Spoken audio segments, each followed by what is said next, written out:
Today we're going to be doing some practice problems involving drawing and predicting molecule polarity. So I'm going to do 2 or 3 with you, and then I'm just going to show you how to set them up, and then you're going to do the rest on your own. So we'll do H2O and CO2. They're pretty easy. For bond polarity, you don't have to look up the bond polarity for these unless you were comparing the actual bond polarities, meaning if I were asking you which bond is more polar, H to O or C to O, then you'd have to look up the END and look up the number. But for these, we're going to make life easy and say for the first one, the END, or the second one on the problem, is not going to be 0. For N2, the END will equal 0, so therefore, nonpolar, polar. So that's how you do bond polarity. It's going to be that simple. For drawing the bond, you should know how to do this. For N and for N2, it's going to be 2 N's. You put in your Lewis dot diagram or your Lewis dots. Circle the singles. They're the ones that bond. The octet rule, they says they want to get to 8, so that shouldn't be too hard. When H and O bond, they're going to bond twice. That's why there's 2 in the formula. Notice the fact that they're here and here is going to lead me to draw it out as a bent molecule. There's obviously more to it as to why it's bent, but we're not going to explain that.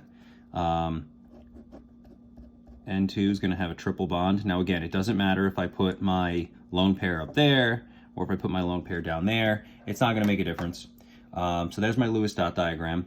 You are going to need polarity arrows on the ones that are polar. They point towards O because O has higher electronegativity. All this stuff should be easy. And then the next thing we're going to do is we're going to draw the symmetry lines to see if the molecule is symmetrical. So for this one, I put a line this way. Turns out it is symmetrical. Again, I don't care about the lone pairs. That doesn't matter. What I'm looking for is there's a nitrogen on this side, there's a nitrogen on that side. And then when I go this way, I say, well, there's nothing above, there's nothing below. And so this molecule is symmetrical, and therefore nonpolar. Whereas H2O, we put a line this way and it instantly fails. You could do the other direction as well, but it would also fail in that direction because there's an H here, there's no H here. There's an H here, there's no H there. If you tried to do the angled thing where you'd say, well, it is symmetrical in this direction, that may work, but then it will fail if you try to do the other direction, which you have to do. And so as long as one of the directions fails, it is an asymmetrical molecule,